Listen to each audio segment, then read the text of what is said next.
इस कारण वो कहता है, हे सोने वाले जाग और मुर्दों में से जी उठ, तो मसीह की ज्योति तुझ पर चमकेगी।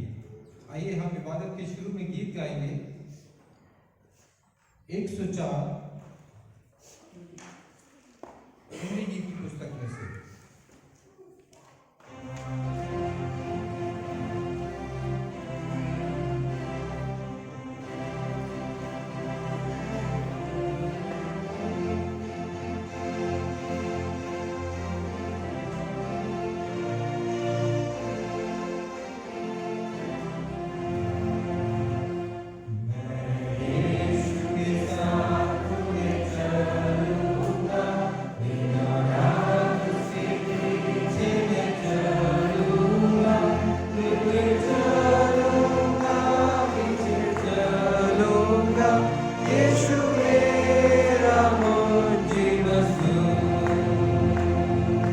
चलते चलते नूर में यीशु के साथ, चलते चलते नाम में यीशु के नाम, तुम्हें मैं रहूँगा, पता पाऊँगा, मैं नूर में चलता चलूँगा। मैं यीशु के साथ मैं चलूँगा, वो मेरी राह में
में जाएंगे और पृष्ठ 119 क्रम संख्या 3 से लेकर 5 तक। प्रभु की पुस्तक पृष्ठ 119 क्रम संख्या 3 से 5। प्रभु यीशु मसीह का अनुग्रह, परमेश्वर का प्रेम और पवित्र आत्मा की सहभागिता आप सबके साथ है और आपके साथ भी रहे। क्रम संख्या 4 हम साथ साथ कहेंगे। सर्वशक्तिमान परमेश्वर, आपके सम्मुख सबके हृदय खुले हैं, आप सबके अभिलाषा चाहते हैं और आपसे कोई भी भेद छिपा नहीं है। आप पवित्र आत्मा की प्रेरणा से हमारे हृदय के विचारों को शुद्ध कीजिए ताकि हम आपसे पूर्ण रूप से प्रेम करें और योग्य रीति से आपके पवित्र नाम की स्तुति करें हमारे प्रभु यीशु मसीह के द्वारा। आमीन। कल संख्या 5वीं। स्वर्ग में परमेश्वर की महिमा और पृथ्वी पर मनुष्यों को शांति। हे प्रभु परमेश्वर, स्वर्ग के राजा, सर्वशक्तिमान पिता परमेश्वर, हम आपकी आराधना करते, आपको धन्यवाद देते और आपकी महिमा के कारण आपकी स्तुति करते हैं। हे प्रभु यीशु मसीह, परमेश्वर पिता के इकलौते पुत्र, हे प्रभु परमेश्वर, हे परमेश्वर के प्रेम में आप जगत का पाप उठा ले जाते हैं। हम पर दया कीजिए। आप पिता के दाहिनी ओर विराजमान हैं। हमारी प्रार्थना स्वीकार कीजिए, क्योंकि केवल आप ही पवित्र हैं, आप ही प्रभु हैं, आपके यीशु मसीह पवित्र आत्मा के साथ परमेश्वर पिता की महिमा में परम प्रभु हैं। आमीन। आइए हम प्रार्थना करें। हमारे जीवित और महान अनुग्रहकारी परमेश्वर पिता, प्रभु जी हम आपको धन्यवाद देते हैं क्योंकि आपने प्रभु यीशु मसीह के मुख के प्रकाश को प्रभु जी हम तक पहुंचाया। प्रभु जी हम धन्यवाद देते हैं कि हम उसके आत्मा में, उसके प्रकाश में प्रभु जी चलने वाले हो सकें, ताकि सब बातों में प्रभु जी आप हमारे भीतर कार्य करें और हमारे द्वारा प्रभु जी और भी अधिक इस संसार में आपका प्रकाश फैले।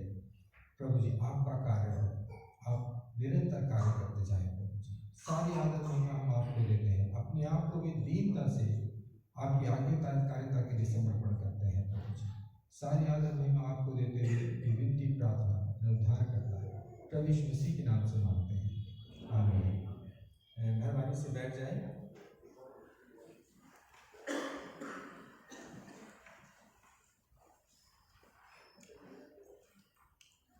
हम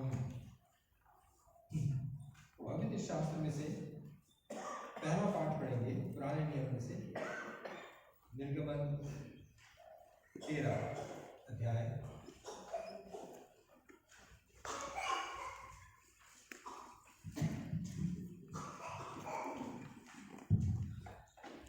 पंडित निकालेंगे निर्गमन उसका 13वां अध्याय 17 पद से 22 पद तक।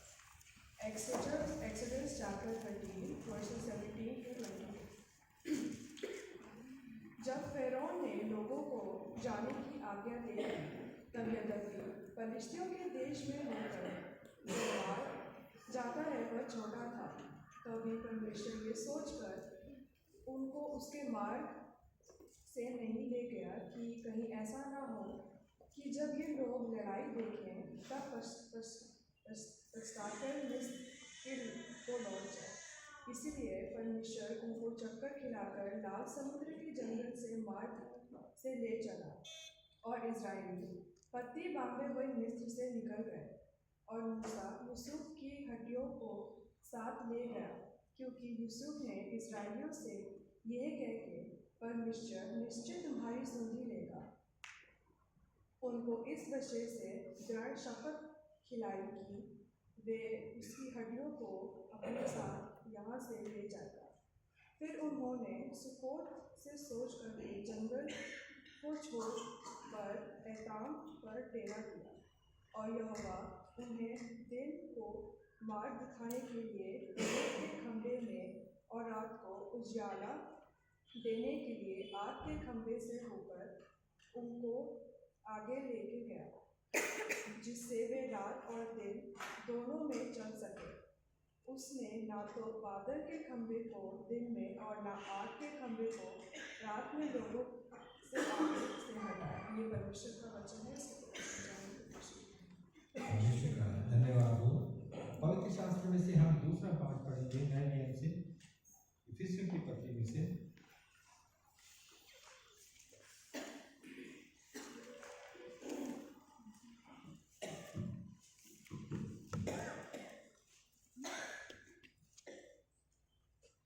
आइए हम सब साथ निकालेंगे आज का पवित्र वचन जो कि लिया गया है इफिसियों की पत्री उसका 5वां पाठ आयत 8 से 14। क्योंकि तुम तो पहले अंधकार थे परंतु अब प्रभु में ज्योति हो। अतः ज्योति की संतान के समान चलो, क्योंकि ज्योति का फल सब प्रकार की भलाई और धार्मिकता और सत्य है।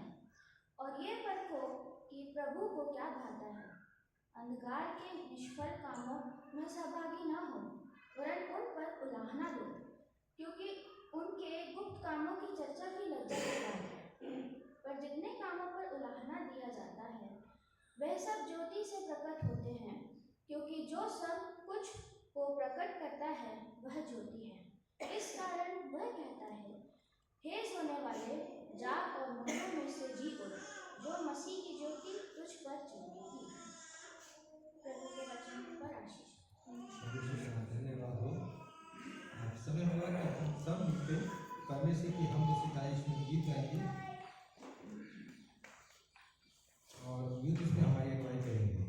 सो let us all rise up for God's glory.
आइए हम परमेश्वर के गीतों में परमेश्वर को धन्यवाद देंगे इस समय के लिए और परमेश्वर की आराधना स्तुति करेंगे कि परमेश्वर ने हमें समय दिया कि हम उसकी महिमा कर सकें।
You are my strength when I am weak.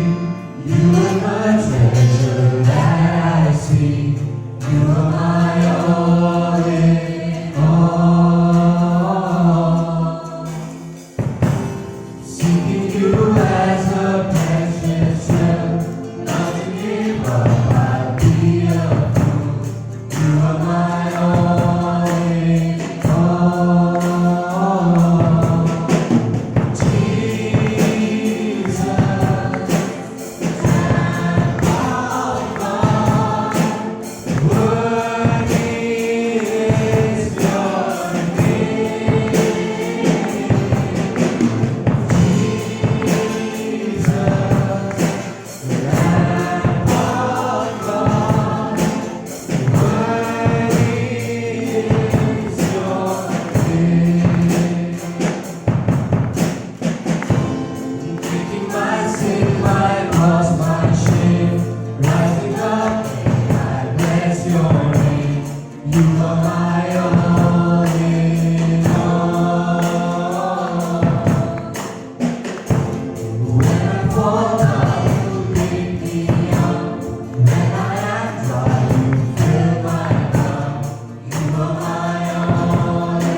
मेरे प्रियो मैं एक चीज़ आपके साथ शेयर करना चाहता हूँ कि इसमें लिखा है कि when I fall down you pick me up। तो जब भी हम गिरते हैं तो परमेश्वर हमें दोबारा खड़ा करता है अपने पैरों पर। चाहे हमारी ज़िंदगी में आज कुछ भी चल रहा हो, चाहे परिस्थिति हमारे फेवर में ना हो, पर परमेश्वर हमें दोबारा हमारे पैरों पर खड़ा करता है। और कभी भी ऐसा नहीं है कि अगर सब कुछ खत्म हो गया तो इसका मतलब ये नहीं कि नई शुरुआत नहीं हो सकती। तो हमेशा एक नई बिगनिंग हो सकती है हमारे जीवनों में। तो इस होप के साथ हमेशा हमें रहना है, परमेश्वर पर विश्वास करना है। हम दूसरे गाने में चलेंगे।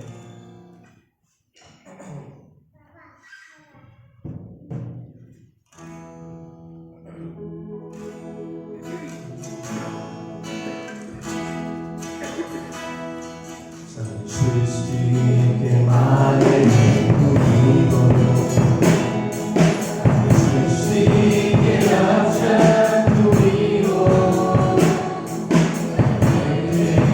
तुझको सागर प्रणाम, आते तेरी गुणगान। सृष्टि के मालिक तुम्हीं हो, सृष्टि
आपने हमें समय दिया कि प्रभु जी हम आपकी आराधना और आपकी स्तुति कर सके परमेश्वर पिता। धन्यवाद करते परमेश्वर की हर एक उत्तम आशीष के परमेश्वर जो आपने परमेश्वर हमारे जीवनों में दिया है परमेश्वर पिता। धन्यवाद करते परमेश्वर इस पूरे हफ्ते के लिए परमेश्वर कि आप हमारे साथ रहे परमेश्वर पिता। आपने परमेश्वर हमारे परमेश्वर हर एक चीज़ में हमारी परमेश्वर हमारी अगुवाई करी परमेश्वर पिता। हर एक चीज़ में परमेश्वर पिता आपको धन्यवाद देते हैं यीशु मसीह। और परमेश्वर पिता धन्यवाद करते हैं प्रभु जी कि आप परमेश्वर हमारे साथ हमेशा खड़े रहते हैं परमेश्वर पिता। जब परमेश्वर हम गिरते हैं प्रभु जी आप हमें परमेश्वर उठाकर परमेश्वर हमारे पैरों पर खड़ा करते हैं परमेश्वर पिता। इसलिए प्रभु जी आपका बहुत बहुत धन्यवाद देते हैं यीशु मसीह। परमेश्वर आगे भी परमेश्वर पिता आप हमारे साथ रहिए यीशु मसीह। और प्रभु जी आगे के समय को परमेश्वर जो आपके वचन परमेश्वर इसको सुनकर परमेश्वर हम ग्रहण कर परमेश्वर पिता औरों को बताने वाले हो सके परमेश्वर पिता। हर एक चीज़ में प्रभु जी आपको धन्यवाद देते हैं। इस प्रार्थना को यीशु मसीह के नाम से आमीन। Thank you very much, youth. Thank you very much. बहुत अच्छी वर्शिप के लिए। और मैं अपनी जगह के स्थानों पर खड़ी रहेंगी। इंजील का पाठ लिया जाएगा, इंजील का पाठ पढ़ा जाएगा। और इंजील का पाठ लिया गया है यूहन्ना की इंजील उसका 9वां अध्याय उसके 1 पद से लेके 17 पद तक और उसके बाद 26 पद से लेके 42 वर्ष तक हम पढ़ेंगे। यहाँ इस प्रकार से लिखा हुआ है, 41 वर्ष तक। फिर यहाँ पे इस प्रकार से लिखा है, फिर जाते हुए उसने एक मनुष्य को देखा जो जन्म का अंधा था और उसके चेलों ने उससे पूछा, हे रबी, किसने पाप किया था कि ये अंधा जन्मा, इस मनुष्य ने या इसकी माता पिता ने? यीशु ने उत्तर दिया कि न तो इसने पाप किया था न इसके माता पिता ने, परंतु ये इसलिए हुआ कि परमेश्वर के काम उसने प्रकट हो। जिसने मुझे भेजा है हमें उसके काम दिन ही दिन में करना अवश्य है। और रात आने वाली है जिसमें कोई काम नहीं कर सकता है। जब तक मैं जगत में हूं तब तक जगत की ज्योति हूं। उसने उसे कहा, जा सिलो के कुंड में धो ले, जिसका अर्थ है भेजा हुआ। सो उसने जाकर धोया और देखता हुआ लौट आया। तब पड़ोसी और जिन्होंने पहले उसे भीख मांगते देखा था कहने लगे, क्या यह वही नहीं जो भीख मांगा करता था? कितनों ने कहा, यह वही है। औरों ने कहा, नहीं, परंतु उसके समान है। उसने कहा, मैं वही हूं। तब उससे पूछने लगे, तेरी आंखें क्यों कर खुल गई? उसने उत्तर दिया कि यीशु नाम का एक व्यक्ति ने मिट्टी सानी और मेरे आंख पर लगाकर मुझसे कहा कि भीतर में जाकर धो लो। सो मैं गया और धोकर देखने लगा। उन्होंने उससे पूछा वो कहाँ है?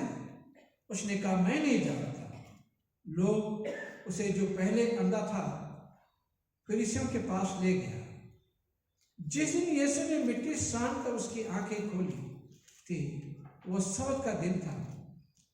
फिर फरीसियों ने भी उससे पूछा, तेरी आंखें किस रीति से खुल गई? उसने उससे कहा, उसने मेरी आंखों पर मिट्टी लगाई और फिर मैंने धो लिया और अब मैं देखता हूं। इस पर कई फरीसी कहने लगे, यह मनुष्य परमेश्वर की ओर से नहीं, क्योंकि सबत का दिन नहीं मानता। और औरों ने कहा, पापी मनुष्य क्यों कर ऐसे चिन्ह दिखा सकता है? सो उनमें फूट पड़ गई। उन्होंने उसे उस अंधे से फिर कहा, उसने जो तेरी आंखें खोली थी तो उसके विषय में क्या कहता है? उसने कहा, वो भविष्यवक्ता है।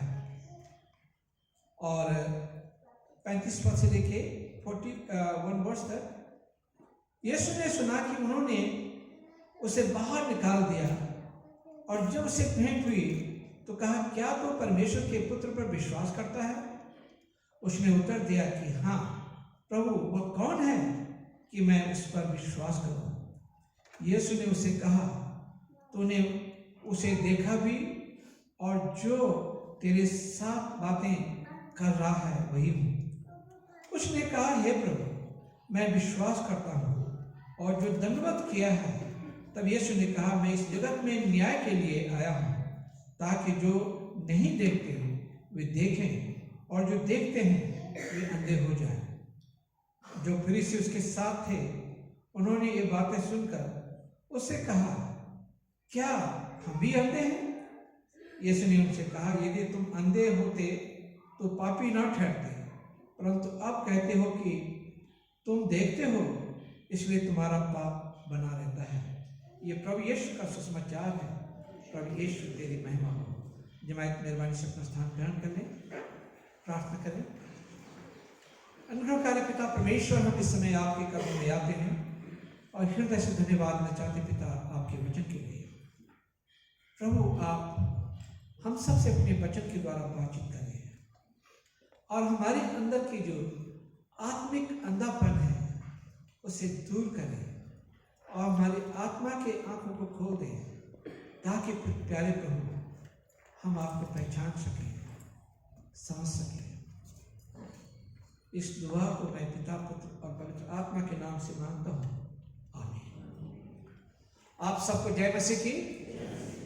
मैं आप सबसे माफ़ी मांगता हूँ कि पिछले संडे इबादत का टाइम जो है 8:30 कर दिया था और आपने एक कॉल पे आप लोग सबने मैसेज देखा। शायद मुझे लगता है कुछ लोगों ने नहीं देखा, परंतु करीब काफ़ी लोगों ने मैसेज देखा और वो लोग आज 10 बजे 10:30 बजे आ गए हैं। मैं आप सबका आभारी हूँ। और बिशप साहब की शायद तबीयत सही नहीं थी और इस वजह से उन्हें पोस्टपोन करना पड़ा प्रोग्राम, परंतु इसका मतलब ये नहीं कि बिल्कुल ही पोस्टपोन हो जाए, ये होगा, कंफर्मेशन होगा। और जो बच्चे कंफर्मेशन के कैंडिडेट हैं, मैं आप लोगों से सॉरी कहना मांगता हूँ, परंतु अपनी तैयारी पूरी रखिए, क्योंकि बिशप साहब कभी भी आ सकते हैं और इसलिए जो है तैयारी रखिए। और आपका एग्जाम होगा और टेस्ट में आपको पास होना है, इसका मतलब आपको और मौका मिल गया है तैयारी करने का, तैयारी करने का। आज हमने ये कलाम से पढ़ा है यूहन्ना की इंजील, उसका 9वां अध्याय। यहाँ पे एक जन्म का अंधा इंसान यीशु के पास आता है। और उस जमाने में अंधेपन का कोई इलाज नहीं था, कोई आइज ट्रांसप्लांट नहीं होती थी, कोई आई डोनर नहीं होता था उस समय, और डोनेट करके कोई फायदा नहीं था क्योंकि ट्रांसप्लांट नहीं हो सकते थे। और कभी हुआ ही नहीं ऐसा। ये पहली बार बाइबल में, ये उस जमाने में पहली बार देखने को मिला कि कोई जन्म का अंधा पहली बार मानव जाति के इतिहास में वो देखने लगा। ये पहली बार हुआ। परंतु हम यहां पे देखते हैं कि ये जिसने उसे ठीक किया, जिसने उसके अंधेपन को ठीक किया, वो कौन था? वो वही था जिसने पूरी कायनात को बनाया, आसमान के तारे, सूर्य, चंद्रमा जिसने बनाए। और यीशु ने कहा कि मैं जीवन की ज्योति हूं, I am the light of the world, मैं संसार की ज्योति हूं, और जो कोई मेरे पीछे चलता है वो अंधकार में कभी नहीं चलेगा। और आपने देखा होगा कि आपने शॉप में बहुत से बच्चे आते हैं, उनको बाइबल का इतना ज्ञान है, उनकी आत्मिक आंखें खुली हैं, शारीरिक आंखें भले बंद हो, परंतु आत्मिक आंखें उनकी खुली हैं। परंतु कई लोग जो है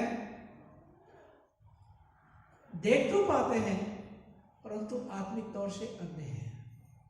तो यहाँ पे प्रभु यीशु मसीह, ये वही प्रभु यीशु मसीह हैं जिन्होंने पूरी दुनिया को बनाया, और ये वही प्रभु यीशु मसीह है जिनके बारे में हम पढ़ते हैं यूहन्ना की इंजील उसका पहला अध्याय, आदि में वचन था, वचन परमेश्वर था और वचन परमेश्वर के साथ था, और यही वचन देहधारी हुआ और जो दुनिया की ज्योति बनी, दुनिया की रोशनी बनी। पुराने नियम में पाते हैं कि ये वही परमेश्वर है। जब इजराइल के लोग मिस्र देश से कनान देश की ओर जा रहे थे और खुदा को मालूम था, परमेश्वर को मालूम था कि कहीं ये लोग फिर से वापस गुलामी में न जाए, इसलिए रात दिन चलने के लिए इंतजाम किया गया। रात को खुदावंद उनके साथ जो है आग के खंभे की तरह रहता था, और वो लोग जो हैं और लोगों का मार्गदर्शन करता था। वो देख सकते थे, सड़क रास्ता देख सकते थे, और कहाँ और किधर जाना। उस समय जीपीएस नहीं होता था। आज जीपीएस के सहारे आप चलेंगे और अक्सर कभी कभी भटक जाते हैं। मेरे साथ कई बार होता है, भटक जाते हैं। परंतु खुदा का ऐसा जीपीएस है कि खुदा जो है उन्हें ले जाता गया उस मरुस्थल में, उस बयाबान में ले जाता गया उन्हें, और जहाँ उन्हें जाना था उस रास्ते जो है उन्हें ले गया। और दिन में रात को आग के खंभे के समान रोशनी का काम कर रहा था, और दिन को बादल के खंभे के समान उनके साथ था, ताकि वो लोग रास्ता ना भटके। जब परमेश्वर हमारे साथ रहता है और हम परमेश्वर के साथ रहते हैं तो हम रास्ता भटकने से बच जाते हैं। परंतु जो परमेश्वर के साथ में रहते हैं, या जिनके साथ परमेश्वर में रहता है, वो अक्सर रास्ता भटक जाते हैं। और रास्ता पूछने के लिए अगर हम पूछते हैं तो हमें सही रास्ता मिलता है, खुदा से पूछते हैं। अगर गलत इंसान से रास्ता पूछे तो आपको कहीं गलत जगह भटका सकता है और गलत भी जा सकते हैं। तो यहाँ पे हम देखते हैं कि एक अंधा आदमी है और अंधा भिखारी है जो बचपन से अंधा है, और यीशु इन्हें चंगाई देता है। और लोग पूछते हैं कि हे प्रभु, ये अंधा क्यों हुआ? क्या इसके माँ बापों ने पाप किया, या इसने कोई गुनाह किया? इसलिए क्या ये अंधा इसलिए हुआ? अक्सर लोग जो हैं, अगर किसी का बच्चा कुछ हो गया तो कहते हैं अक्सर, अरे माँ बापों की गलती है, माँ बापों की गुनाह है, पता नहीं कौन सा गुनाह उन्होंने कर दिया, ये भी कहते हैं। कई लोग कोई बीमार हो जाते हैं तो इल्जाम लगा देते हैं इनकी पापों की सजा उन्हें मिल रही है। ये हमारी गलत सोच है। ये ह्यूमन बॉडी है और बीमारियां आती हैं जाती हैं, परंतु इस समय ये आंख का अंधापन जो है ये भयानक दुखदायी था, बहुत ही ज़्यादा दुखदायी था। परंतु हम यहाँ पे देखते हैं कि यीशु आया और यीशु ने उसके जीवन में रोशनी लाया, यीशु उसके जीवन में रोशनी लाया। और जब कभी यीशु हमारे जीवन में आते हैं, यीशु हमारे जीवन में रोशनी लाते हैं, क्योंकि Jesus is the light of the world. यीशु जो है दुनिया की रोशनी है, और वो अंधकार संसार में, जब लोग अंधकार में रहते हैं, ऐसी जगहों पे भी वो रोशनी ला सकता है। हमारे जीवनों में वो रोशनी लाता है। जो परमेश्वर सूर्य चंद्रमा बना सकता है दुनिया में रोशनी देने के लिए, दिन की रोशनी के लिए, रात की रोशनी के लिए, और जो परमेश्वर तमाम इंतजाम कर सकता है, क्या वो परमेश्वर हमारे जीवन में रोशनी नहीं ला सकता है? और जब लोगों के जीवन में रोशनी आती है तो लोग बड़े सवाल करते हैं। अब यहाँ पे ये इंसान था, पहले तो कहा कि किसने पाप किया। यीशु ने कहा कि ना इसने पाप किया ना इसके पेरेंट्स ने पाप किया, किसने पाप नहीं किया। तो किस लिए ऐसा हुआ? तो यीशु ने कहा ताकि परमेश्वर को महिमा मिले, ताकि परमेश्वर को महिमा मिले। और यीशु ने कहा जिसने मुझे भेजा है हमें उसका काम दिन ही दिन में करना है। अवश्य है रात आने वाली है जिसमें कोई काम नहीं कर सकता है। जब तक मैं जगत में हूँ तब तक जगत की ज्योति हूँ। यीशु कहते हैं कि जब तक मैं जगत में हूँ मैं जगत की ज्योति हूँ। और जो उसको अपने जीवन में एहसास कर लेता है, जो उसको अपने जीवन में पा लेता है, वो जो है उसके अंदर में रोशनी पैदा हो जाती है। This man's physical blindness was tragic, बहुत ही दर्दनाक दुखद बात थी। But it was his spiritual blindness that was the issue. आत्मिक आंखों का अंधापन होना, शारीरिक अंधापन होना उतनी बड़ी मुश्किल बात नहीं, उतनी बड़ी खराब बात नहीं, दुखद बात नहीं है जितना आत्मिक अंधा होना है। और यीशु जो है देखते हैं इन लोगों को, ये जो फरीसी यहाँ पे थे सवाल करने लगे कि कैसे, लोगों ने उससे पूछा कि कैसे तो ठीक हुआ, तो जानता है उसे? और वो सीधे सीधे शब्दों में कहता है मैं सिर्फ इतना जानता हूँ उसका नाम यीशु है, उसने मुझे ठीक किया। तो उसके बारे में क्या कहता है? वो कहता है कि मैं इतना जानता हूँ कि वो भविष्यवक्ता ही हो सकता है जिसने मेरी आंखों को ठीक किया। और फिर लोग उस पर इल्जाम लगाने लगे, क्या तो भी उसे मसीहा मानता है? उन्होंने सोच लिया था अगर ये कहेगा कि मैं मसीह मानता हूँ, यही मसीहा है, तो हम इस पर इल्जाम लगा देंगे, इसे बंद कर देंगे। और उसके माँ बापों ने भी डर के मारे उसके माँ बापों से पूछा गया कि क्या ये बच्चा बचपन से अंधा था या बाद में अंधा हुआ या क्या है? उन्होंने कहा ये हमारा ही बेटा है, ये अंधा है, बचपन से अंधा था, और इतना हम जानते हैं कि आज वो ठीक हो गया है। तो तुम उसके बारे में क्या जानते हो कि जिसने उसे ठीक किया? वो समझ गए थे कि उन्होंने सोच लिया था कि जो भी मसीहा कहेगा और जो भी यीशु मसीह को महिमा देगा उसको हम बंद कर देंगे या उसको सजा दे देंगे।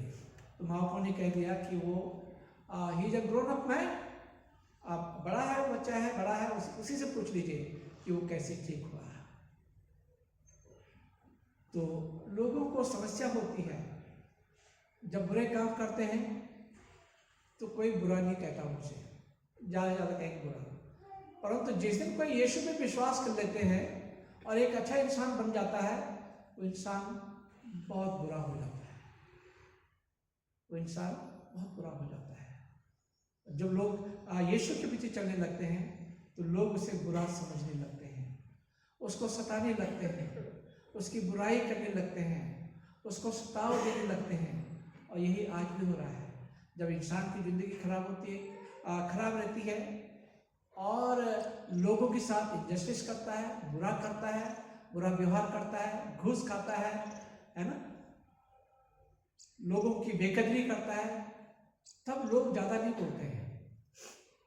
परंतु जब वही इंसान बदल जाता है और एक अच्छा इंसान हो जाता है तो लोगों को उससे परेशानी, समाज को उस इंसान से परेशानियां हो जाती हैं। आज हमारे देश में भी यही हो रहा है कि लोग कहते हैं ईसाई लोग जो है कन्वर्जन करते हैं। मैं पिछले 2000 सालों से यहाँ पे क्रिश्चियनिटी है, अंग्रेज़ों के आने से नहीं हुआ है क्रिश्चियनिटी। यहाँ पे संत थॉमस आए और पिछले 2000 सालों से यहाँ पे मसीहत है। और अभी भी 3% से कम है, 3% के करीब है मसीह लोग। तो कितना कन्वर्जन कर दिया। और इतने करोड़ लोग जो हैं एक छोटी संख्या वाले मसीहों से इतना घबरा जाते हैं कि वो कन्वर्ट कर रहे हैं। हम किसी को बदलने वाले नहीं होते हैं, बदलने वाला परमेश्वर होता है। अगर कोई चाहे किसी को बदल दे तो बहुत मुश्किल बात है। बदलना, हम सिर्फ अपने आप को बदल ले एक बहुत बड़ी बात है। इंसान अपने आप को बदल ले बहुत बड़ी बात है।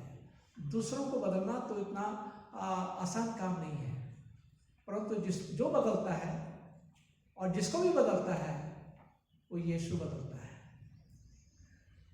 अब पकड़ के देखें यीशु को, है ना। उस समय एक बार उन्हें सजा मिल गई, बस मिल गई, और एक बार उन्होंने सूली पे चढ़ा दिया। अब पकड़ के देखें यीशु को कि हृदय परिवर्तन करने वाला तो यीशु है। तो हम यहाँ पे देखते हैं कि यीशु जो है जीवन की ज्योति देने वाला है, और जो कोई यीशु को छू लेता है या जिस किसी को यीशु छू लेता है उसका जीवन बदल जाता है, उसका आत्मिक अंधापन भी दूर हो जाता है, वो अच्छाई देखने लगता है, वो सच्चाई देखने लगता है, और वो अच्छी बातों को देखने लगता है, वो परमेश्वर को देखने लगता है, वो देखने लगता है कि मुझे अब क्या अच्छा करना चाहिए, मुझे किसकी मदद करनी चाहिए। तो ये अब बात होती है। फिर प्रभु यीशु मसीह ने क्या कहा उस अंधे को जो जन्म कर रहा था, कहा कि जा सिलो पे जा, और मिट्टी छानी और मिट्टी को उसके आंख में लगाया और कहा जा सिलो में जा और अपनी आंखों को धो ले। इसका मतलब क्या है कि प्रभु एक समझाना मांग रहा है कि इंसान आदम हवा को मिट्टी से और डस्ट से खुदा ने बनाया, मिट्टी से बनाया, और खुदा जो है ही इज अ पॉटर, वो कुम्हार है और हम लोग मिट्टी हैं, और वो जैसा चाहे वो हमारे जीवन में कर सकता है, जिस तरह से चाहे हमारे जीवन को मोल्ड कर सकता है। ही इज एन आर्टिस्ट, बहुत बड़ा आर्टिस्ट है वो जैसा चाहे वो हमें बना सकता है। उसी पॉटर ने, उसी यीशु ने इस अंधे की आंख को ठीक कर दिया, मिट्टी लगाई और उसकी आंखों को ठीक कर दिया, और उसके अंदर जो ब्लाइंडनेस थी वो एकदम से दूर हो गई। ये अमेजिंग है, ये बहुत अद्भुत है कि उस समय, उस जमाने में यीशु ने एक जन्म के अंधे के आंखों को ठीक किया। तो आप देख सकते हैं कि यीशु कितना सामर्थ्य है। जब प्रभु यीशु उस जमाने में एक अंधे की आंख को ठीक कर सकता है, क्या वो हमारी चिंताओं को दूर नहीं कर सकता है? क्या वो हमारी बीमारियों को ठीक नहीं कर सकता है? क्या वो हमारी समस्याओं का समाधान नहीं कर सकता है?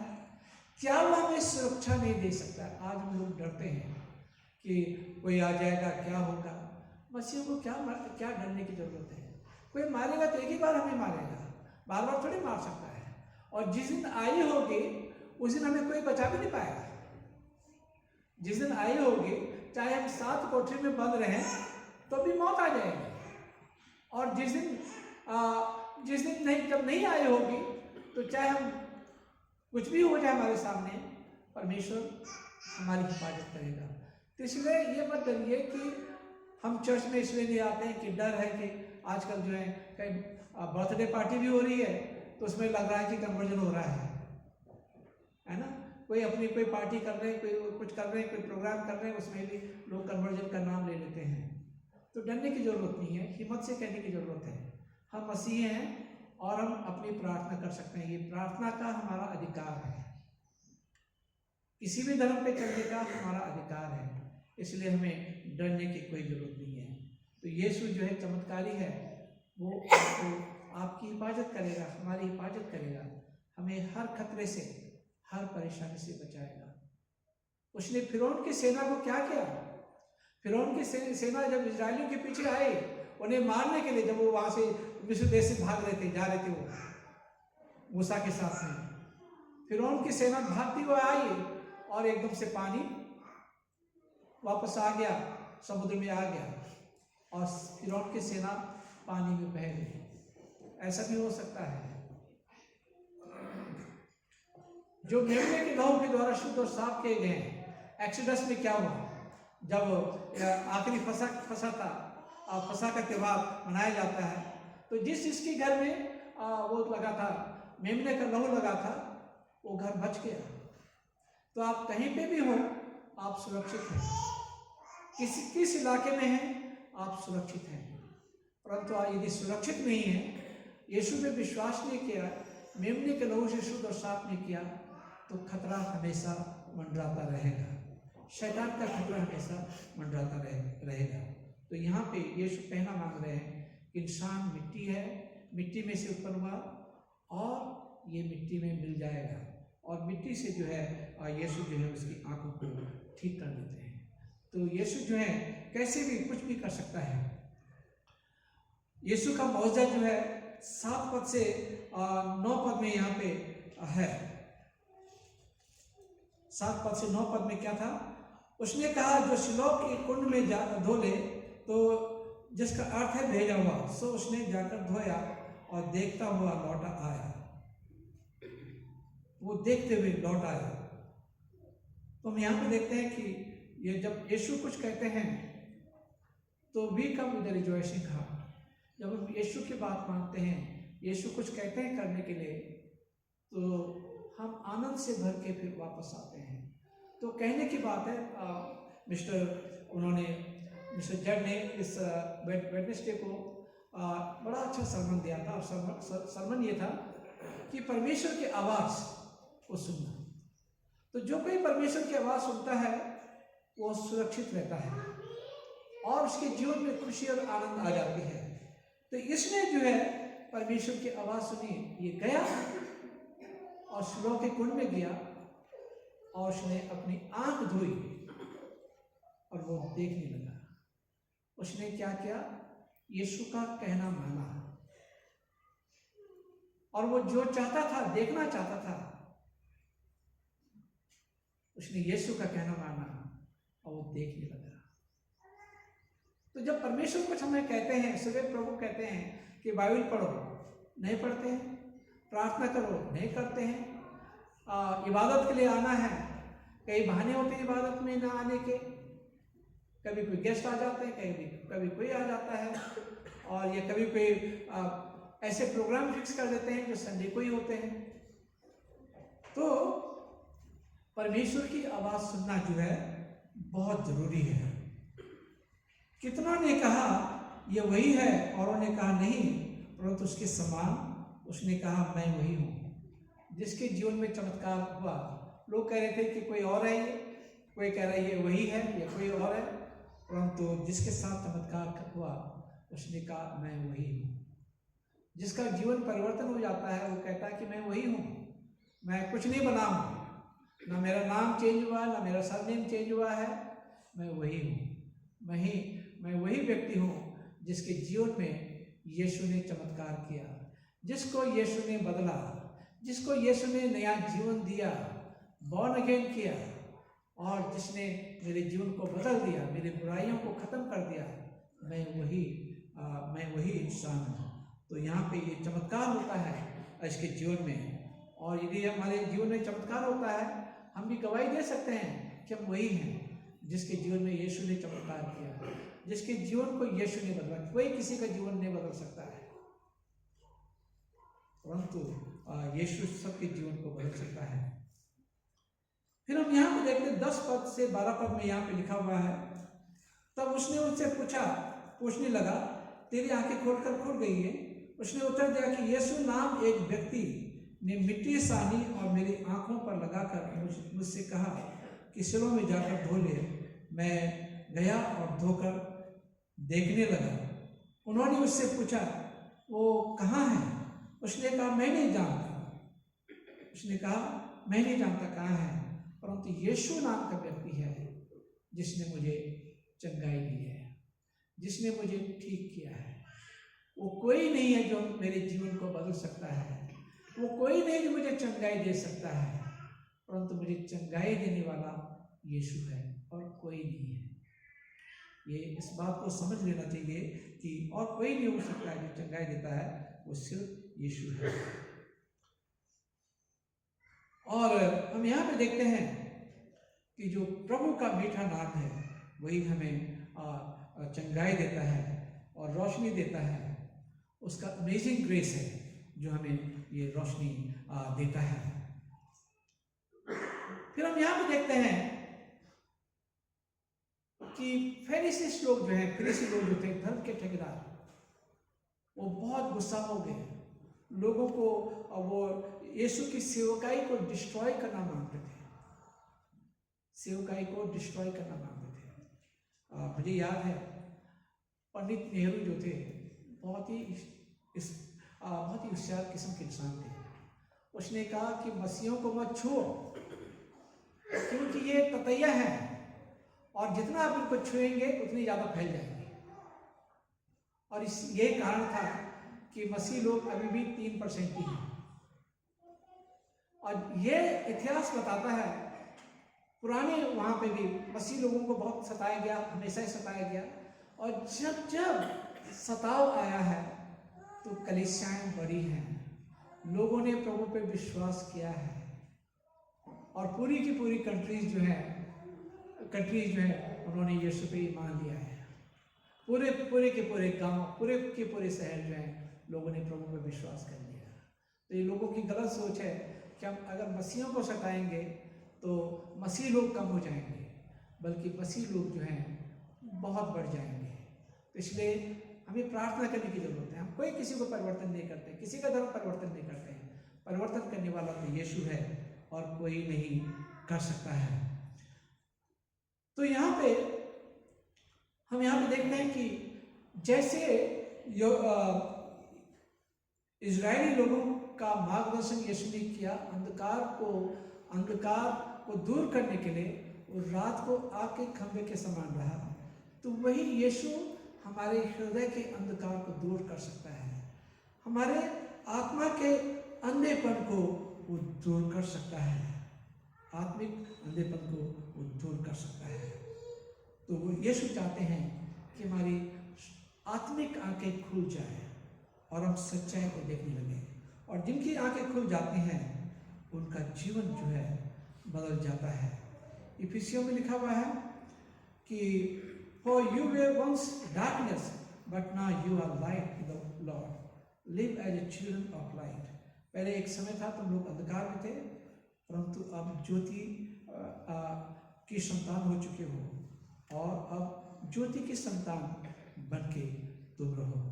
तो प्रिय मित्रों, यीशु जो है चंगाई देने वाले हैं, वो अंधकार से ज्योति में लाने वाले हैं, बीमारियों को ठीक करने वाले हैं, हृदय परिवर्तन करने वाले हैं, वो सब कुछ बदल सकते हैं।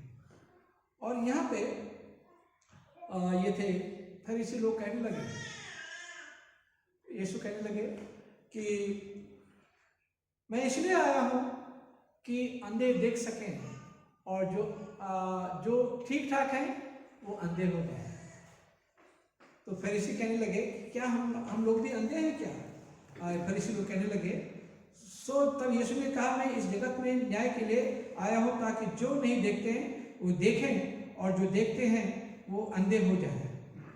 फरीसी उसके साथ उन्होंने ये बातें सुनकर उससे कहा क्या हम भी अंधे हैं? यीशु ने कहा यदि तुम अंधे होते तो पापी ना ठहरते, यदि अंधे होते तो पापी नहीं ठहरते, परंतु अब कहते हो कि हम देखते हैं, इसलिए तुम्हारा पाप बना रहता है। तुम कहते हो हम बुद्धिमान हैं, हम सब जानते हैं, हम धर्मों के ज्ञाता हैं, हमें धार्मिकता आती है, हमें ये आता है, हमें वो आता है। इसका मतलब आपके सर पे आपका पाप। और जो कहते हैं कि हमें कुछ नहीं आता है, विश्वास करते हैं, यीशु भी विश्वास कर देते हैं, उनका जीवन बदल जाता है, उनको यीशु चंगाई देता है, उनकी आत्मिक आंखों को खोल देता है, वो सच्चाई, अच्छाई और परमेश्वर को देखने लगते हैं। उन्हें उनका भविष्य उन्हें देखने लगता है कि आगे क्या भविष्य है। तो यीशु जो है दुनिया की ज्योति है। यीशु ने कहा कि I am the light of the world, मैं दुनिया की ज्योति हूँ, और जो कोई मुझ पर विश्वास करता है कभी अंधकार नहीं चलता है। अगर कोई झूठ बोलता है वो यीशु का अनुयायी नहीं है, उसके अंदर ज्योति नहीं है। जो घूस लेता है उसके अंदर ज्योति नहीं है, परमेश्वर नहीं है। जो गलत गवाही देता है उसके अंदर ज्योति नहीं है। और जो गलत तरीके से काम करवाते हैं उनके अंदर ज्योति नहीं है, उनका अंधापन वही है। भले आंखों से देख रहे हों परंतु वो अंधे हैं। परंतु जो यीशु में विश्वास कर लेते हैं वो बिल्कुल परिवर्तित हो जाते हैं, वो देखने लगते हैं, वो सच को सच कहेंगे और झूठ को झूठ कहेंगे। इसे कहते हैं आत्मिक तौर से देखना। तो अब समय आ गया है कि हम आत्मिक तौर से देखें। ये मत सोचें कि फलाना गलत कर रहा है तो कौन सी बड़ी, हम थोड़ा हमने गलत कर दिया तो कौन सी बड़ी बात है। फलाना तो आत्मिक तौर से अंधा है, उसे नरक में जाना है। आपको कहाँ जाना है, हमें कहाँ जाना है ना। घूस लेके गलत काम करके बहुत पैसे वाले बन जाए, ठीक है, तो वो तो नरक में जाएंगे। आप कहाँ जा रहे हैं। तो हम दूसरों को ना देखें कि दूसरे क्या करते हैं, हम अपने आप को देखें हम क्या कर रहे हैं, और हमें अपना मार्ग दिखाना। सबको अपना हिसाब देना है। दुनिया में चाहे कोई भी इंसान हो, माँ जो है बेटी का हिसाब नहीं दे सकती है, बेटी माँ का हिसाब नहीं दे सकती है, पति पत्नी का हिसाब नहीं दे सकता है, और पति जो है पत्नी का हिसाब नहीं दे सकता है। बच्चे जो है बाप का हिसाब नहीं दे सकते हैं, और ना बाप जो है बच्चों का हिसाब देगा। सबको अपना हिसाब देना है, ना हमें अड़ोसी पड़ोसियों का हिसाब देना है। इसलिए समय आ गया है कि सच्चाई को जाने और अपनी आत्मिक आंखों को खोलें। प्रभु से कहें, प्रभु मेरे अंधेपन को दूर कर दे ताकि मैं तुझे देख सकूं, अच्छी बातों को देख सकूं, और प्रभु मेरे जीवन को बदल दे। तो प्रभु जो है जीवन बदलेगा। तो ये यही शिक्षा है प्रभु यीशु मसीह की, और कोई शिक्षा नहीं। ये शिक्षा प्रभु यीशु मसीह कि हमारी आत्मिक आंखें खुलें और हम एक अच्छे इंसान बने, और देश के एक अच्छे नागरिक बने। जो अच्छे इंसान होते हैं, अच्छे मसीह होते हैं, वो देश के अच्छे नागरिक भी होते हैं। वो सारा काम अपने डेडिकेशन के साथ में और करते हैं। आपने अक्सर देखा होगा, जिस भी हॉस्पिटल में क्रिश्चियन नर्सेज आपको मिलेंगी तो आधा बीमारियाँ जो मरीजों की वैसी ठीक हो जाती हैं, क्योंकि वो नर्सिंग केयर बहुत अच्छी तरह से करती हैं, अच्छी तरह से काम करते हैं। क्रिश्चियन डॉक्टर होते हैं, वो भी बड़े इत्मीनान से डेडिकेशन के साथ में काम करते हैं। जो क्रिश्चियन स्कूल्स होते हैं वहाँ पे बच्चों को कितने अच्छे ढंग से पढ़ाया जाता है, और दूसरी जगहों पे तो आप जो है हमारे यहाँ ट्यूशन पढ़ेंगे तभी जाके आपका होम एग्जामिनेशन में पास होंगे, या बोर्ड एग्जामिनेशन में आपको एंट्री कराएंगे। ऐसे भी मैंने देखा है प्राइवेट स्कूलों में, दूसरे स्कूलों में, कि आप साइंस बेस से पढ़ रहे हैं तो आप तभी पास हो पाएंगे। मैथ्स मुझे से पढ़ना है आपको, है ना, और कॉमर्स मुझे से पढ़ना है आपको, और मुझसे ट्यूशन लेनी है आपको, तभी जाके आपके अच्छे मार्क्स आ जाएंगे। तो ये गलत तरीका है। परंतु जो क्रिश्चियन लोग होते हैं, मसीह जो शिक्षक होते हैं, वो फर्क होते हैं। वो कमिटमेंट के साथ में, डेडिकेशन के साथ में बच्चों को पढ़ाते हैं। मुझे याद है मैंने पहले ही बताया होगा कि मेरी बेटी वाइनबर्ग में पढ़ती थी, और छोटी वाली, और एक बार उसे अपने टीचर से कुछ पूछना था, और कहा कि मैम मुझे समझ में नहीं आता है। अब वो देहरादून आ रही थी कुछ सामान शॉपिंग के लिए। उसने अपनी कैब जो है कहा कि मना कर दिया कैब को, और कहा कि सुरभि को समझाना, इस बेटी को समझाना जरूरी है। वो रुक गई, नहीं आई मार्केट, देहरादून में आए, वहाँ पर उसने समझाया। तो ये होता है डेडिकेशन। टीचिंग में जो भी है, तो इस डेडिकेशन को समझिए कि हम बच्चों का फ्यूचर बनाते हैं, और ये सेवा है जो परमेश्वर की ओर से आपको मिली है। यदि आप किसी ऑफिस में काम करते हैं तो ये समझ के चलिए कि परमेश्वर ने हमें सेवा दी है। हमें पूरे डेडिकेशन के साथ में, कमिटमेंट के साथ काम करना है, औरों को देख के नहीं कि और क्या कर रहे हैं। कोई अरेंजमेंट हमारे हाथ में आता है, कई ऑर्गेनाइजेशन होते हैं, अरेंजमेंट हाथ में आता है, और पैसे जो हैं बचाने के सोचते हैं। मुझे मालूम है जब मैं सेमिनरी में था तो जो मेस मैनेजर होते थे, लास्ट ईयर के जो सीनियर स्टूडेंट होते थे, मेस मैनेजर होते थे, और बच्चों को खाना, स्टूडेंट को खाना, दाल पानी और खाना बिल्कुल खराब। तो पता चला कि वो जब मैं मेस मैनेजर बना वहाँ पे अपने हॉस्टल में, तो खाना अच्छा मिलने लगा, बढ़िया मिलने लगा। तो कहने लगे पहले इतना खराब मिलता था। तो पता चला कि वो पैसा बचाते हैं और अपने लिए शूट बना देते हैं या कुछ सामान खरीद लेते हैं। पैसा उस समय से जो है सेमिनरी से जो है करप्शन सीखे, और वो करप्शन आगे तक चलता आता है और आगे भी फिर वो करप्शन करते जाते हैं। तो कभी कोई मैनेजमेंट हमारे हाथ में आता है तो उसके पैसे भी ईमानदारी से खर्च करना चाहिए। कहीं हमें जिम्मेदारी दी गई है, वो हमें जिम्मेदारी से करना चाहिए। तो जब आंखें खुल जाती हैं तो सब दिखने लगता है और हम अच्छा करने लगते हैं, परंतु जब तक हम देख नहीं पाते हैं, आत्मिक आंखें हमारी बंद हैं, तो हम कुछ भी कर लेते हैं, कोई भी गलत काम कर देते हैं और किसी भी गुनाह में गिर जाते हैं। तो आत्मिक आंखों का खुलना बहुत जरूरी है। और यीशु ने कहा कि तुमने जो है कहा कि हम अन्य नहीं, हम देख रहे हैं, इसका मतलब पाप तुम्हारे सर पे है, तुम जानते हुए भी गलत काम कर रहे हो और इसलिए जो है पाप तुम्हारे सर पे है। तो यीशु जो है आपकी सारी समस्याओं का समाधान करेंगे, बीमारियों को ठीक कर सकते हैं, सब कुछ। यीशु नाम में बड़ी ताकत है और यीशु सब कुछ कर सकता है। यीशु जीवन का बदलने वाला है और यीशु आपके परिवारों में आशीष लाने वाला है। यीशु नाम में ताकत है, सामर्थ है, कुव्वत है। परमेश्वर आप सबको आशीषित करें।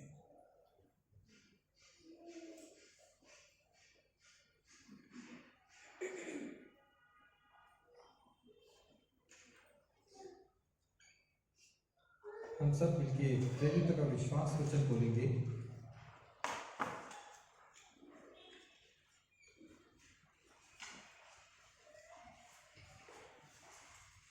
क्रम संख्या 14 पृष्ठ 123 में हम सब खड़े हो जाएं।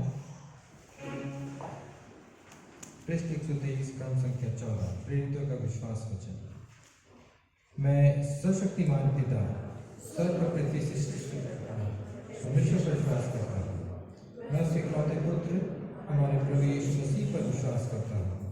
मैं पवित्र आत्मा के साथ और पौने मन से जन्मे के शासन में दुख होगा, वो क्रूस पर चढ़ाया गया, मरे और मारा गया, वो मृतकों के लोक में उतरे, तीसरे दिन को जी उठे, वो स्वर्ग में चढ़ गए और पिता की दाहिनी ओर विराजमान हुए।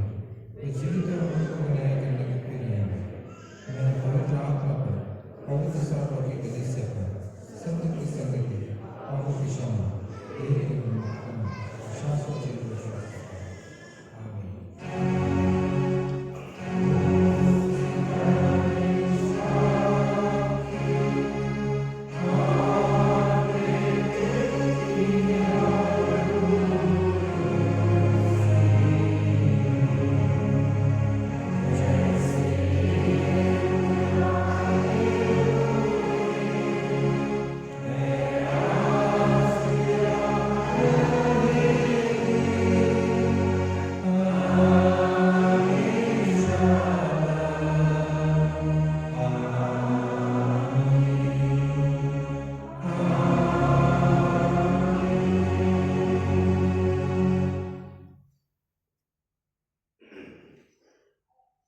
जमायत मेहरबानी से अपना स्थान ग्रहण कर लें।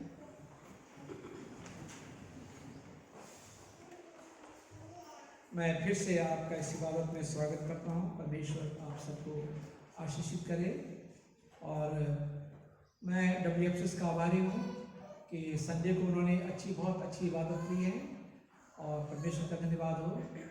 और हर वेडनेसडे को बहुत अच्छी इबादतें हो रही हैं और आप लोग जरूर आएँ इबादत में। इवन सॉन्ग की इबादत बहुत इम्पोर्टेंट होती है, तो आप लोग वेडनेसडे को जरूर जो है इबादतों में आप लोग आया करें। हमारी लास्ट संडे की जो है ऑफर थी वो थी 8,620 रुपये।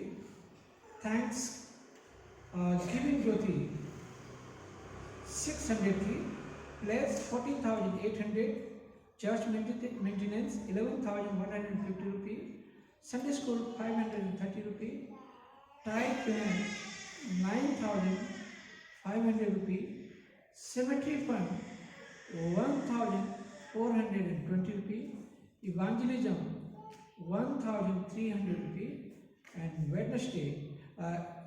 Wednesday even song opportunity was rupees 1,110 rupees. Worship program next Sunday third Sunday है, परंतु आज हम कम्युनियन कर रहे हैं, तो इसलिए नेक्स्ट संडे कम्युनियन नहीं होगी, इसी संडे कम्युनियन आपकी हो गई है। तो नेक्स्ट संडे जो है मैट्रिक सर्विस होगी हिंदी की, और इंग्लिश की होली कम्युनियन सर्विस सुबह 9 बजे और हिंदी की 10:30 बजे होगी। कॉन्फर्मेशन जो है पोस्टपोन हो गया है, कैंसिल नहीं हुआ है, ये मत सोचिए कि कैंसिल हो गया है, पोस्टपोन हो गया है, और एक कन्फर्मेशन होगा।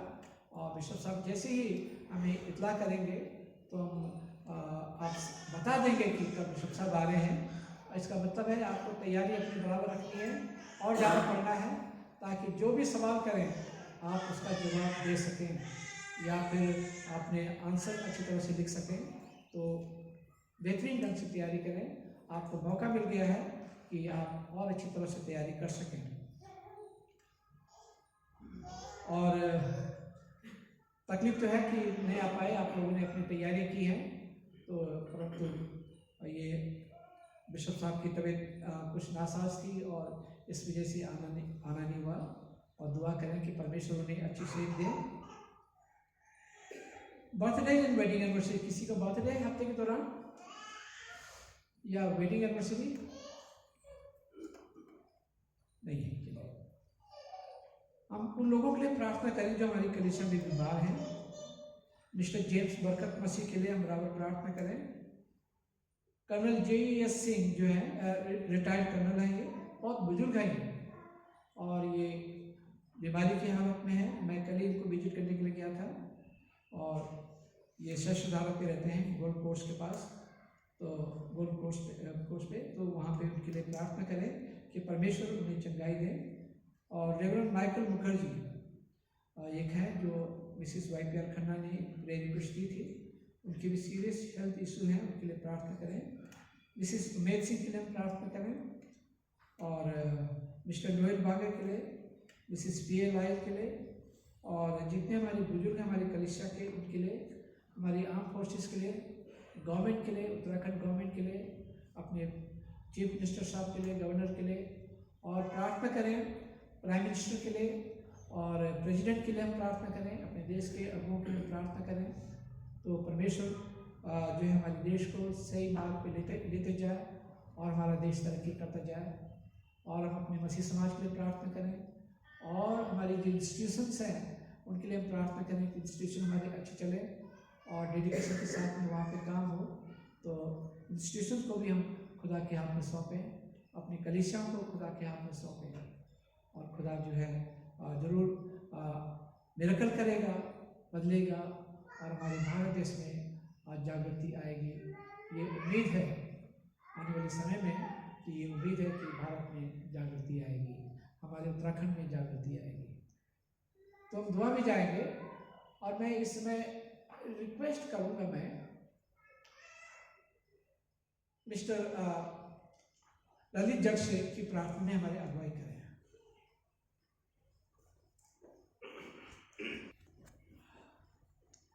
आइए हम प्रार्थना करें। हमारे सर्वशक्तिमान दयालु पिता, एक बार फिर से हम आपके चरणों में हैं। आपका बहुत बहुत धन्यवाद देते हैं कि आपने हमको ये मौका दिया है कि हम अपनी प्रार्थनाएं, निवेदन आपके सामने रख सकें और अपनी ज़िंदगियों के लिए आपका धन्यवाद दे सकें, इन चलती सांसों के लिए धन्यवाद दे सकें। और पिता परमेश्वर, हम धन्यवाद देते हैं अपने बुजुर्गों का, जिनकी बदौलत ये हैकल हमको मिली है, और हम इस हैकल में आपका नाम ले सकते हैं। हम तमाम खुदाओं उन खिदमतगुजारों का जिन्होंने इस चर्च में खिदमत की और आज जिसे बहुत सुंदर हालत में हम देखते हैं, उनको और उनके परिवार के लिए हम धन्यवाद देते हैं। पिता परमेश्वर, इस समय जिनके नाम लिए गए हैं, आप हर एक को जानते हैं, और खुदा आपसे उनकी कोई बीमारी, कोई रोग ऐसा नहीं है जो छिपा हो। और साथ ही साथ हमारा ये विश्वास है प्रभु के, आपसे जब भी हमने कुछ मांगा है, आपने प्रभु हमारी प्रार्थना को उत्तर दिया है। और इसी विश्वास के साथ प्रभु जिनके नाम लिए गए हैं, उन्हें एक एक जन को आपके हाथों में सौंपते हैं और प्रार्थना करते हैं प्रभु यीशु मसीह कि आप हर एक को छू लें प्रभु, और हर एक को चंगाई दें, ताकि वो खुदावन शिफा पा के आपके भवन में आके आपका धन्यवाद दे सकें और उनके जीवन से एक गवाही हो जो हम सब के लिए भी हमारा आत्मबल बढ़ाने के लिए खुदावन वो बहुत हो।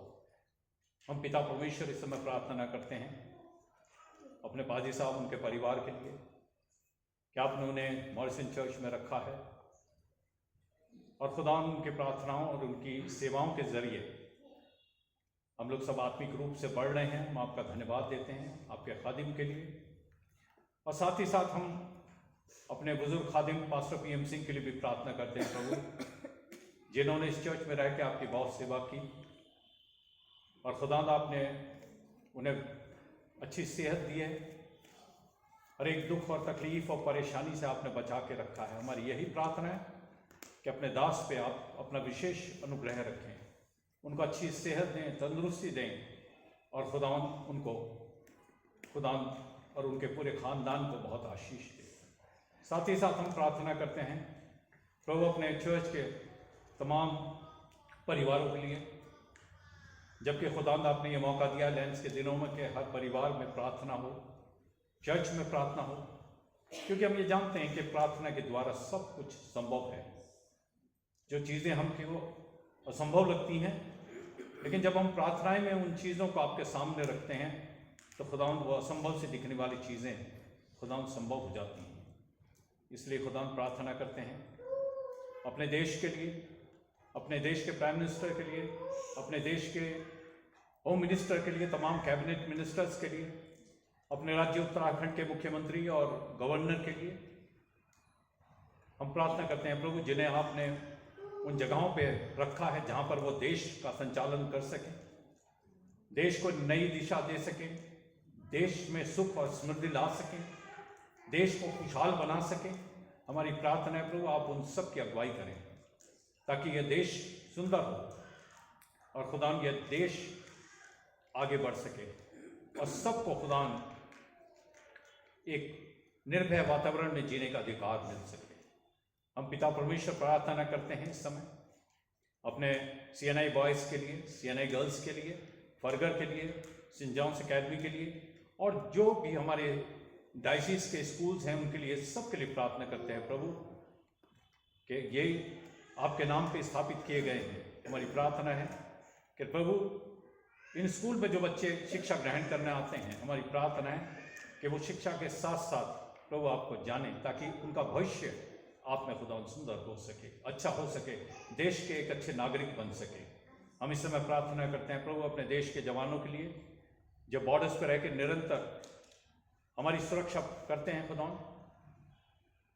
उनके लिए और उनके परिवारों के लिए प्रार्थना करते हैं प्रभु यीशु मसीह आप उनको अपनी सुरक्षा में रखें, उनको अच्छी सेहत दें और तंदुरुस्ती दें। तमाम उन जवान बच्चों के लिए भी प्रार्थनाएं करते हैं जो खुदावंद अपनी ज़िंदगी में ड्रग एडिक्ट हो गए, विभिन्न प्रकार के खुदावंद व्यसनों में लिप्त हो गए। हमारी प्रार्थना है प्रभु आप उनके मनों को बदल दें, उनके जीवन को बदल दें ताकि उनका जीवन प्रभु फिर अंधकार की शक्ति उसे छूट के आपकी तरफ और आपके साथ चलने वाला बन सके। इस समय हम अपने पड़ोसी मुल्क पाकिस्तान के लिए भी प्रार्थना करते हैं जहाँ पर खुदा आर्थिक संकट है, बहुत महंगाई है और लोग परेशान हैं। हमारी प्रार्थना है प्रभु उस देश में और उस देश के अधिकारियों को खुदा आपके हुजूरी में लाते हैं और प्रार्थना करते हैं हमारा पड़ोसी मुल्क है वहाँ पर खुदा जो भी क्राइसिस है वो आपके ज़रिए दूर हो। रशिया और यूक्रेन के युद्ध के लिए खुदा प्रार्थना करते हैं कि खुदा सब अपनी ईगो को भूल जाएं और प्रभु आपको याद रखें, क्योंकि खुदा हम ये जानते हैं कि जिन्होंने आपकी ओर दृष्टि की उन्होंने ज्योति पाई और उनका मुंह कभी काला ना होने पाया। हमारी प्रार्थना है प्रभु आपकी ओर दृष्टि करें। हम प्रेसिडेंट पुतिन के लिए भी प्रार्थना करते हैं, प्रेसिडेंट जेलेंस्की के लिए प्रार्थना करते हैं प्रभु दोनों देशों में 1 साल से ऊपर हो गया, युद्ध लगातार चल रहा है, बमबारी हो रही है और खुदा बहुत सी जान माल का नुकसान हो रहा है, क्षति बहुत हो रही है।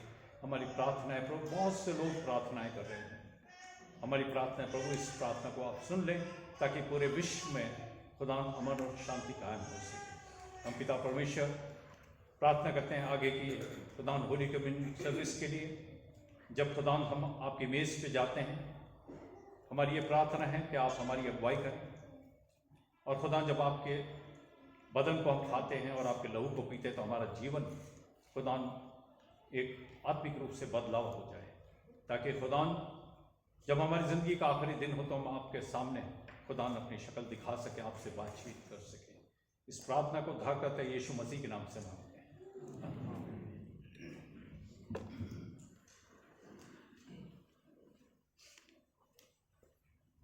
प्रभु की पुस्तक और पृष्ठ संख्या 17, क्रम संख्या 17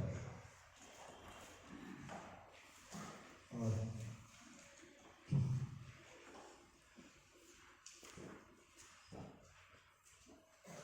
पृष्ठ 129, क्रम संख्या 17। प्रिय भाई और बहनों, हमारे प्रभु यीशु मसीह ये कहते हैं, हमारा प्रभु परमेश्वर ही एकमात्र प्रभु है। तू प्रभु अपने परमेश्वर को अपने संपूर्ण हृदय, संपूर्ण प्राण, संपूर्ण बुद्धि और संपूर्ण शक्ति से प्रेम कर। ये पहली आज्ञा है। दूसरी यह है, अपने पड़ोसी को अपने समान प्रेम कर। इनसे बड़ी और कोई आज्ञा नहीं है। परमेश्वर ने संसार से ऐसा प्रेम किया कि उसने अपना इकलौता पुत्र यीशु मसीह दे दिया कि वह हमें पापों से बचाए, स्वर्ग में हमारे लिए निवेदन करे और हमें शाश्वत जीवन में पहुंचाए। इसलिए हम पश्चाताप और विश्वास के साथ अपने पापों को स्वीकार करें। हम परमेश्वर की कृपा से उसकी आज्ञाओं का पालन करने का और सब लोगों के साथ मेल मिलाप और प्रेम से रहने का पक्का संकल्प करें। क्रम संख्या 19, साथ साथ कहेंगे, हे सर्वशक्तिमान परमेश्वर, हमारे स्वर्गीय पिता, हमने मन, वचन और कर्म से आपके विरुद्ध और एक दूसरे के विरुद्ध पाप किया है। हम अपनी अज्ञानता और दुर्बलता के कारण जानबूझकर विरोध की है और भलाई करने में असफल रहे हैं। इन सब पापों के लिए हम सचमुच दुखी हैं और अंतःकरण से पश्चाताप करते हैं। आपके पुत्र यीशु मसीह ने हमारे लिए अपने प्राण दिए। उन्हीं के कारण हमने जो पाप किए हैं उनको क्षमा कीजिए और ये वर दीजिए कि भविष्य में हम नया जीवन पाकर सदा आपकी सेवा करें, ताकि आपके पवित्र नाम की महिमा हो। आमीन। सर्वशक्तिमान परमेश्वर उन सब को क्षमा करता है जो एक दूसरे को क्षमा करते और सच्चा पश्चाताप करते हैं। वो आप सब पर दया करें, आप सबके पापों को क्षमा करें और उनसे आपको छुटकारा दें। सब बड़े कामों में आपको स्थिर और सबल करें और शाश्वत जीवन बनाए रखें, हमारे प्रभु यीशु मसीह के द्वारा। शांति अभिवादन के लिए जमायत मेहरबानी से अपने स्थानों पर खड़े हो जाएं।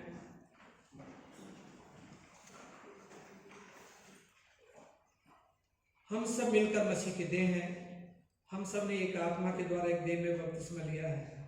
हम ऐसे कार्य में संलग्न रहे जिनसे शांति मिलते रहे, एक दूसरे का निर्माण होता है। प्रभु की शांति सदा आपके साथ रहे। हम गीत गाएंगे 372 हिंदी गीत की पुस्तक में से। ऑफरिंग कलेक्ट की जाएगी इसमें।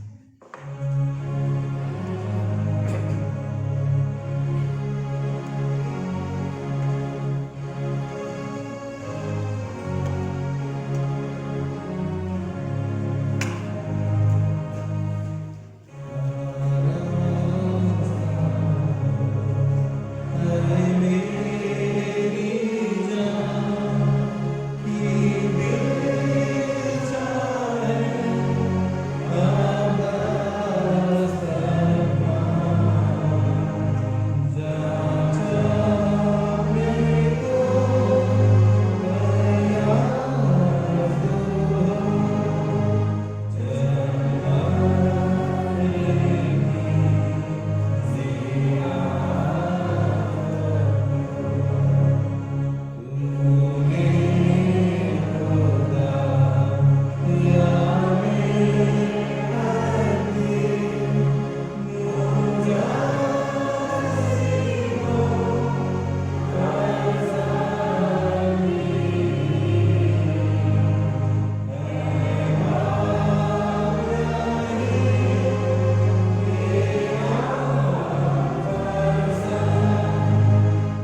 आइए हम इस भेंट को उसके साथ अपने आप को परमेश्वर की महिमा उसकी सेवा के लिए अर्पित करें। साथ मिलकर कहेंगे, सर्वशक्तिमान परमेश्वर, संसार के सृष्टि सब वस्तुएं आपसे ही प्राप्त होती हैं और आपके संस्मरण में आपको भेंट चढ़ाते हैं। हम आपसे विनती करते हैं कि आप इस दान को, रोटी में इस भेंट को अपने नाम की महिमा और अपने लोगों की भलाई के लिए स्वीकार कीजिए, हमारे प्रभु क्रिस्त के द्वारा। आमीन। प्रभु यहाँ उपस्थित है, अपना हृदय प्रभु में लगाओ। हम अपने प्रभु परमेश्वर को धन्यवाद दें। हे पवित्र पिता, स्वर्गीय राजा, सर्वशक्तिमान शाश्वत परमेश्वर, यह उचित नहीं वरन हमारा कर्तव्य और आनंद भी है कि मनुष्य में हर जगह आपके इकलौते पुत्र हमारे प्रभु यीशु मसीह के द्वारा आपको धन्यवाद दें और आपकी स्तुति करें। वही आपका सत्य और जीवित वचन है। उसी के द्वारा आपने आदि से सब वस्तुओं की सृष्टि की और हमें अपने स्वरूप में बनाया। उसी के द्वारा आप संसार में आने वाले प्रत्येक व्यक्ति को ज्ञान से प्रकाशित करते हैं। आपने युग युग में नबियों और विद्वानों को नियुक्त किया कि वे हमें आपका मार्ग दिखाएं। उसी के द्वारा आपने हमें पाप के बंधन से मुक्त किया है। आपने उसी दिया कि हमारे लिए मनुष्य बने, क्रूस पे अपने प्राण दे और मृतकों में से फिर जी उठे। उसी के द्वारा आप अपना पवित्र एवं जीवनदायक आत्मा हमें प्रदान करते हैं, जिससे हम आपके संतान बने और आपकी नई सृष्टि के बर्तन फल हों। जमायत मेहरबानी से घुटना टेक ले या बैठ जाएं और साथ मिलके हम कहेंगे, इसलिए सब संताओं और स्वर्गदूतों के साथ जो आपके सियासत के साथ निरंतर आपकी स्तुति करते हैं, हम आपके नाम की महिमा का गान करते हैं। यह आपकी सराहना करते हैं। पवित्र पवित्र पवित्र प्रभु, प्रतापी सर्वशक्ति परमेश्वर, स्वर्ग और पृथ्वी आपके लिए श्रेष्ठ है। हम जानते हैं जिस रात प्रभु यीशु पकड़ाए गए, उन्होंने रोटी ली और आपको धन्यवाद देकर तोड़े, अपने शिष्यों को देकर कहा, लोग खाओ, ये मेरी देह है जो तुम्हारे लिए दी जाती है, मेरी स्मृति में ऐसे ही किया करो। इसी प्रकार भोजन के उपरांत उन्होंने कटोरा लिया और आपको धन्यवाद देकर दिया, कहा सब इसमें से पियो, क्योंकि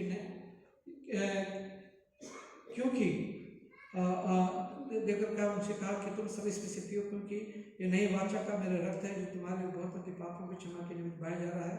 तुम जब कभी इससे पियो तो मेरी स्मृति में ऐसे ही किया करो। इसलिए हे स्वर्गीय पिता, आपके पुत्र की स्मृति में हम इस रोटी और दाखरस के इस अनुष्ठान के लिए अलग करते हैं। हम उसके क्रूस पर एक ही बार अर्पित सिद्ध बलिदान को, उसके मृतकों में से पुनरुत्थान को और स्वर्ग में उसके आरोहण का आनंद से मनाते और घोषित करते हैं, और हम उसकी महिमा से आने की प्रतीक्षा करते हैं। ख्रिस्त हमारे लिए बढ़े, ख्रिस्त उठे, ख्रिस्त फिर आएंगे। साथ मिलकर दुआ करेंगे। इसलिए दयालु पिता, उसे हमारे महापुरोहित के द्वारा धन्यवाद और स्तुति के स्वीकार कीजिए। जब आपकी तेरी महिमा की उपस्थिति में हमें पवित्र थालों को खाते और पीते हैं, तब आप हमें अपने आत्मा द्वारा जीवन दीजिए, अपने प्रेम से प्रोत्साहित कीजिए और अपने पुत्र हमारे प्रभु यीशु मसीह की देह में हमें संयुक्त कीजिए। उसी के साथ और उसी में और उसी के द्वारा पवित्र आत्मा की सामर्थ्य से हे सर्वशक्तिमान पिता, उन सब के साथ जो पृथ्वी पर और स्वर्ग में आपके सम्मुख उपस्थित रहते हैं, हम आपकी आराधना करते और अनंत स्तुति का यह गीत गाते हैं। धन्यवाद, आदर और महिमा पाकर युगानुयुग आपकी ही होते रहे। आमीन। हम मसीह की देह में सहभागी होने के लिए इस रोटी को तोड़ते हैं। हम एक देह हैं, क्योंकि हम सब एक ही रोटी में सहभागी होते हैं। हम इस कटोरे के द्वारा जिस पर हम आशीष मांगते हैं, मसीह के रक्त में सहभागी होते हैं। मसीह का जीवन हम में है और हम उसी में जीवित हैं। जिस प्रकार हमारे उद्धारकर्ता प्रभु यीशु मसीह ने सिखाया, हम यूँ प्रार्थना करते हैं, हे हमारे ईश्वर पिता, आपका नाम पवित्र माना जाए, आपका राज्य आए, आपकी इच्छा जैसे स्वर्ग में पूरी होती है वैसे पृथ्वी पर भी पूरी हो। आप दिन भर की रोटी आज हमें दीजिए। आप हमारे अपराधों को क्षमा कीजिए जैसे हमने अपने अपराधों को क्षमा किया है। आप हमें परीक्षा में मत डालिए, परंतु बुराई से बचा लीजिए, क्योंकि राज्य, पराक्रम और महिमा अब और सदा सर्वदा आपकी ही है। आमीन। धन्य है जो प्रभु के नाम से आता है, परंतु हम निर्दोष हैं। यीशु परमेश्वर के प्रेम में हम पर दया कीजिए। यीशु ने पाप को बोझ उठाने वाला हम पर दया कीजिए। यीशु सारे मुक्तिदाता हमें शांति प्रदान कीजिए। विश्वास के साथ पास आओ। हमारे प्रभु यीशु मसीह की देह को जो उन्होंने तुम्हारे लिए दी, उनके रक्त को जो उन्होंने तुम्हारे लिए बहाया, लो स्मरण करो कि यीशु तुम्हारे लिए मरे और धन्यवाद करते हुए अपने हृदय में मसीह को विश्वास सिखाओ।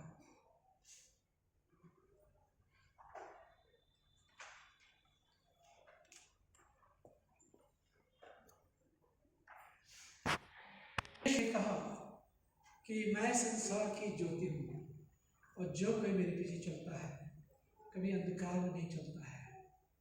हमने इस पाक साक्रामेंट को बड़े ईमान के साथ लिया है, इसलिए आइए खुदा का शुक्रिया अदा करें। पृष्ठ संख्या 138, पेज नंबर 138। हे सर्वशक्तिमान परमेश्वर, हम आपको धन्यवाद देते हैं कि आपने अपने पुत्र यीशु मसीह के देह और रक्त के आत्मिक वजन से वितरित किया है। अब हम उन्हीं के द्वारा अपने आप जीवित बलिदान होने के लिए आपके समुख करते हैं। ये वरदान दीजिए कि हम आपके पवित्र आत्मा के सामर्थ्य से परिपूर्ण होकर यहाँ से विदा हों और जीवन तथा सेवा के द्वारा हर समय आपकी महिमा प्रकट करें। आमीन। परमेश्वर की शांति जो सारे समझ से परे है, परमेश्वर के उसके पुत्र हमारे प्रभु यीशु मसीह के ज्ञान और प्रेम में आपके हृदय विचारों को सुरक्षित रखे और सब शक्तिमान परमेश्वर पिता पुत्र पवित्र आत्मा की आशीष आप पर हो और आपके साथ सदा सर्वदा बनी रहे।